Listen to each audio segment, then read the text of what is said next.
Proverbs 12:15 through 22. The way of the fool seems right to them, but the wise listen to advice. Fools show their own annoyance at once, but the prudent overlooks an insult. An honest witness tells the truth, but a false witness tells lies. The word of the reckless pierced like a sword, but the tongue of the wise brings healing. Truthful lips endure forever, but a lying tongue lasts only a moment. Deceit is in the heart of those who plot evil, but to those who promote peace have joy. No harm overtakes the righteous, but the wicked they are filled of trouble. The Lord detests lying lips, but he delights in people who are trustworthy. Greetings. You know who it is, your boy KJ, and I came to drop a truth bomb. What? Yeah, we're going to drop a truth bomb today. So we're going to be talking about the truth. Why people reject the truth. Is it the messenger or is it the message? Now, I'll tell you, if you ever wondered why people reject information, if you do, then this message is definitely for you. People typically have biases of information and choose what information sounds good to them because, as it says in Timothy 2 Timothy 4:3, that for a time will come when people will not put up with sound doctrine. Instead, to pursue their own desires, they will gather around them a great number of teachers to say what their itching ears want to hear. And we all see that people kind of gravitate, and I'm gonna make a part two to this, but people kind of gravitate towards things they want to hear, what they feel, what makes them feel good, what kind of like exalts themselves or make themselves kind of boost their pride in such a way to make themselves feel, let's just say what it is, self-righteous. And we've all been guilty of it. I've been guilty of it. So I would be a hypocrite to say that, I've never been that way or I've never um, wanted to get those good affirmations or listen to things that sound good to me. That would just be hypocritical of me. So I'm not going to do that. But I am going to talk about why it's so important, well, not as it's so important, but why it is when we try to convey truth messages, especially as Christians, when we turn it around, why people either want to hear it or they don't want to hear it. Is it you? Is it them? Or is it the message? And we're going to break that down. So some people turn away from the truth via the source because of how they could how could somebody dare tell them something that they don't know, especially if it's somebody that's near and dear to them, somebody they've known. I know I talked about this in a previous video where I talked about having to forgive yourself first and then having to give over your past because in Hebrews, God tells us that he will remember our sins no more. So a lot of people have trouble with condemning themselves from the inside, going back to their past, thinking about things that they've done in their past. And people kind of get stuck seeing you in that light. And it's kind of hard for them to get out of that light in which they see you in and meet you where you are now. So a lot of people be like, how could you, all the things that you've done, tell me, say what the truth is? Or how could somebody dare to educate you on a synopsis about something that others don't follow or agree with? Basically, I'm gonna follow the crowd. Everybody's saying go this way. This looks like the right way to go, so I'm gonna go this way. And you're saying no, you should go that way. So why should I go that way when it looks like the right crowd is going that way? And some people are crowd followers, whether they believe it or not. Some people think they're doing things individually, but our minds, our capacity as humans is subjugated to a small frame of things. I know that there's scientific based evidence that said we only use 10% of my brain, and that's everyone. There is no magic pill that's going to open up your brain. There's no uh, third eye that's going to open up your brain and let you see things. Although I know people believe in that stuff, but it's just not true. And when I deliver this message and tell them that it's not true, then a lot of people probably going to be like, "You don't know what you're talking about." But the truth is the truth. Well, the truth, no pun intended, the truth itself has been rejected and distorted since the beginning of mankind. If When we talk about the distortment of the truth, you remember in Genesis 3 when the crafty serpent went up to Eve and he kind of distorted what God had said, and she said, he said that God said that you may not eat of any tree of the garden, and she said, "No, we can eat of all the fruits of the garden, but the tree in the midst of the garden shall we not eat of or touch." And then the serpent said, "You shall not surely," or she said, "You shall surely die." And the serpent said, "Well, you not surely die, for God knows that when you eat of it, that you will be like a God, knowing good and evil." And then the lustful part of our desires, our heart's desires, her heart desire was she saw that it was good, it was delightful to her eyes, and then obviously she wanted to be as a God, so she ate of it and then gave it to Adam. And we know how the rest of the story goes. So what makes the truth so hard to convey or so hard to receive? Well, another thing that the Bible teaches in John 3:19 through 21, that this is the verdict, right? So when we start there at verdict, we are already talking about judgment. All right, but let's keep going. The light has come into the world, but the people love the darkness instead of the light because their deeds were evil. Everyone does evil hates light, and it will not come to the light for the fear that their deeds shall be exposed. But whoever lives by the truth comes to the light, so that they may be seen plainly that what they have done has been done in the sight of God. Cognitive dissonance. Psychologically, when truth contradicts a deeply held belief, right, it creates a mental discomfort. Like I say, most people in this generation and in previous generations, and we can even harken back to when God saved the Israelites from Egypt. As you read throughout the Torah, you see that they kept wanting to go back to Egypt. They was in the wilderness. They wanted to go back to Egypt because they had already been influenced on the beliefs that Egypt had. And then they went and made a golden calf because they wanted to have a deity to represent them, even though God had showed them in the cloud of the mist, and He had led them out by cloud and by fire at night. So they knew that He walked with them, but they still wanted somebody to be there all the time because that's what they seen Egypt have, these deities and these false gods and stuff like that. So people like to follow the crowd. To resolve this, people may suppress the truth, as it says in Romans 1:18, rather than change their behavior. And like I just posted this on Facebook, like it says, like you can't teach an old dog new tricks. Well, you can teach an old dog new tricks because I'm an old dog and I've learned new tricks, but you can't teach a stubborn dog new tricks.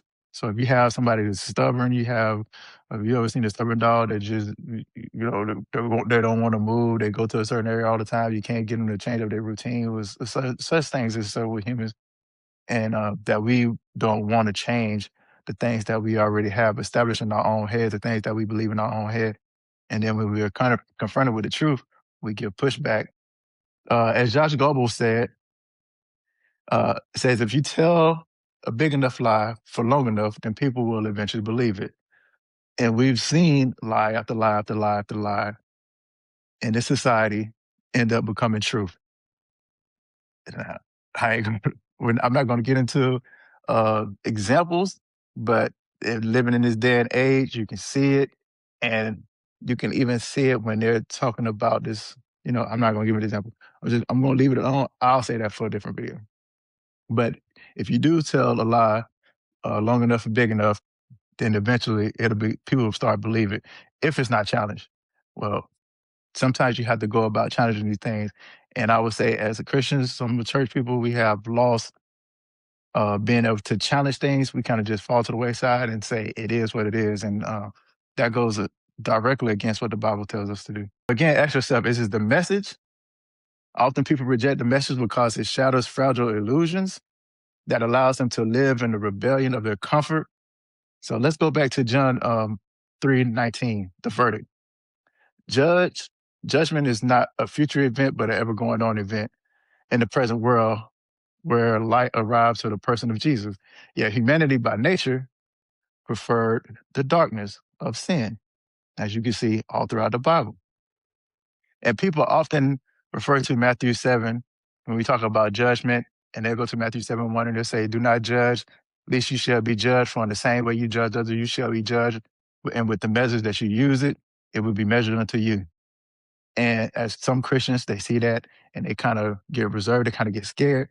But these verses are part of something that Jesus was ministering when he was talking on the mount, and he was telling about being a judgmental of the spirit commonly held by religious elites at that time. So you have the Pharisees, and you have all these people that were supposed to be teachers. A good story would be like Nicodemus, like he would say, "Hey, we know that you are of God," but he would ask God all these things, and then Jesus asked him like, "How did you not know these things? You, the teacher of the Israelites, you don't know these things." So they would have these Pharisees, they would have these priests, and they would try to hold to this doctrine, but they wouldn't be living like that. So they would be like the hypocrites, like Jesus said. All right, the cause of rejection. Uh, John 3, chapter 20. The cause of rejection. People reject the light because they're not usually because of the lack of evidence, or because of moral preference, in order for their wicked deeds. So there's a way as Christians to contend for this faith and show people like, hey, like, yeah, we all have our wicked deeds. We all fall short of God's glory. But if I'm a hypocrite, then I choose hypocrite based on these factors. That's based in the Bible.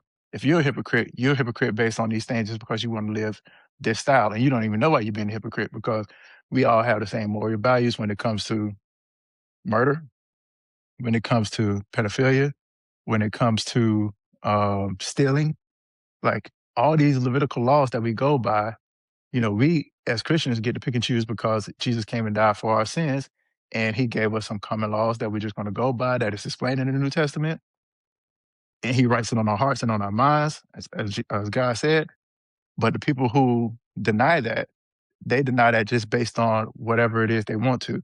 So if they're calling you a hypocrite, but they're a hypocrite, then at least you have a reason to be a hypocrite. They don't even have a reason to be a hypocrite. All right. The light exposes sins, making sinners hate them and flee from it. The response to truth. Controversially, uh, those who live the truth willingly come to the truth of the light, not in pride, but a demonstration for their actions to align with God. So there are plenty of people, including myself, who come to the truth, and then we want to align and obey God's will. As Jesus said, "Why do you call me Lord, Lord, but you do not obey my commandments?" So if you're out here saying, "God help me with this, God help me with that," um, my God don't play about me, but you are not uh, trying to align. And I'm not saying that everybody's going to line this up perfectly with God's will, myself included, but if you're not even attempting to align, attempting to accept the truth, reading the Bible, doing your studies, fellowshipping with other Christians, then how can you say that the Lord has given you that? 'Cause remember, even Satan came dressed as an angel of light, and his uh his devices is the same as always, to make it seem like you're doing okay, to make you not want to go to Jesus, to make you not want to go to God. His devices are all the same, and it's always going to be the same. Now, is it the messenger? This is the big part. Is it the messenger? Sometimes, for most people, yes, it is the messenger. Why? Because of familiarity and distance, close interactions with this person. You've probably seen this person in devious deeds. You've probably seen this person at their lowest of lows. So you cannot accept the fact that this person has changed their lives. And the measure can also be a significant barrier, a significant barrier if their character or delivery contradicts the truth. Now, for the most part, if you're listening to somebody that you're close to, that you're friends with, or somebody that you know well, if you see that they have changed their lifestyle, then what is there to contradict for that person?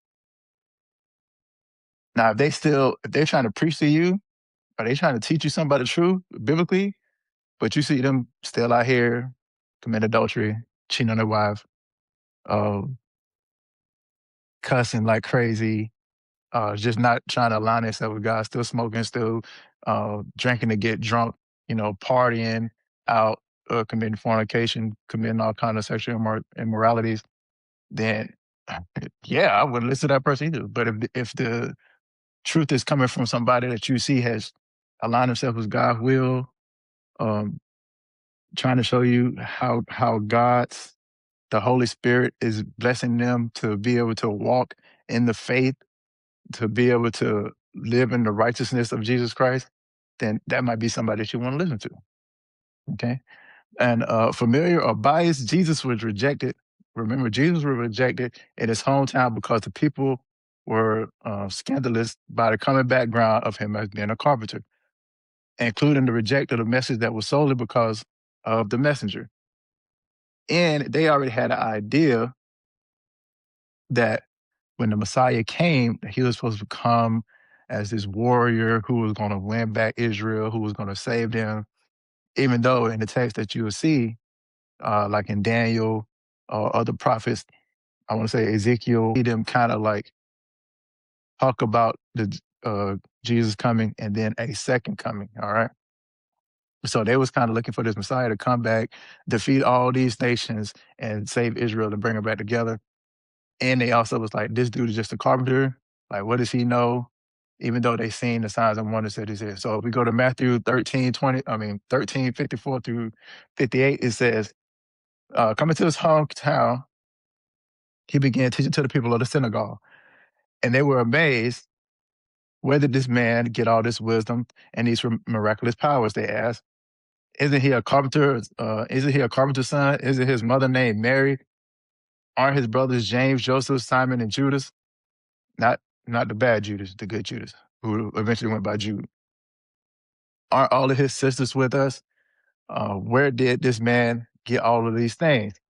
And they took offense to him, but Jesus said it to him, a prophet is not without honor except in his own town and in his own home. And he did not do many miracles there because of their lack of faith. So even people in his own town rejected Jesus. They rejected Jesus. So if you're the messenger, you're trying to convey the message of truth, like Jesus said, they hated me before they hated you. So you can expect some pushback from certain people. Now, some people will listen because God has already picked them. He's already going to use you as a vessel to help save this soul. You know, God is the ultimate, the deciding factor. So if he keep preaching the word, keep saying the word, keep teaching the word, the people that do listen to you, God has picked, like it says. Many are chosen. I mean, many are called, few are chosen. And we'll get into that just a little bit later. All right. And then if you go to John 8:54 through 59, Jesus replied, if I glorify myself, my glory means nothing. My Father, whom you claim as God, is the one who glorifies me. Though you do not know him, I know him. And if I said I did not, I would be a liar like you. But if I do know him and I obey his word, your father Abraham rejoiced at the thought of me of seeing me the day he saw it was and was glad. That he saw it and was glad. Excuse me. You are not yet 50 years old, they said to him, and you have seen Abraham. So already they're having a lack of faith. Very truly, I tell you, Jesus answered, before Abraham was born, I am. So if you remember when God was talking to Moses, he said, I am. I tell them I am that I am. So the great I am. So Jesus is saying I am, letting them know that he is God as well. At this, they picked up the stones and they stoned him. And Jesus hid himself, slipping away from the temple grounds. So as you can see, like sometimes people just are going to reject the message. And that's okay. It don't matter who the messenger are. That's okay. You don't have to worry about that. That is not your job. You spread the message. Let God do the rest. All right. So if you're a messenger and you are straying away, and if you're a messenger and you're trying your best to help someone, and some people, as you're doing it with dignity, as long as you're doing it with dignity and reverence, you should continue. Continue to contend for the faith in the souls, as it says in Jude. All right.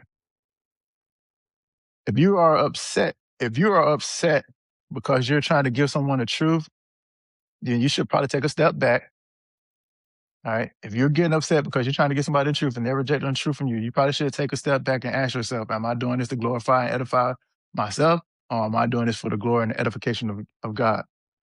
If you haven't figured that out yet, which if you're preaching the word, if you're giving the truth of the word and it's being rejected and you find yourself getting upset, you might need to take a step back, pray, and make sure that you're doing it for the right purposes.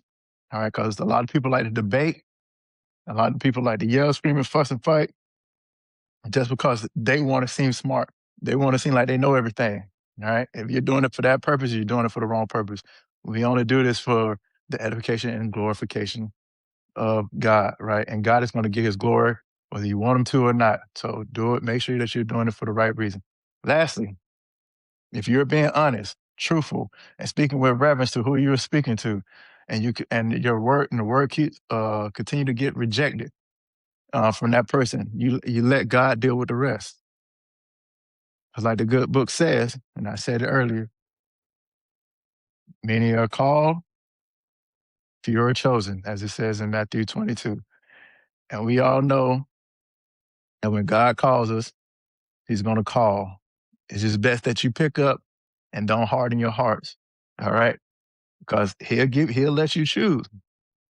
But when he calls you, make sure that you're ready to answer. Our job as Christians is to teach the word, to be ready in season, out of season, and continue to give the truth. So don't worry about if the truth is being rejected. Just only worry about you making sure that you give the truth. All right. And if people can't get the message because of the messenger, remember that's not your fault either. All right. So I hope this video helps. I'm probably be doing a part 2 of this, the truth, maybe a part 3, maybe a part 4. I don't know. We'll see. But the truth is always going to be the truth, and the truth can only be the truth. That's all I got. Love y'all. Hope to see y'all later. Hope to see y'all at Bible study. We're doing Bible study every Wednesday on Faith After 5. So make sure you come through. We're doing it live. I'm still trying to get to 50 subscribers so I can do it live, not via third party. So send your friends over, have them subscribe to the channel. Love y'all. Peace.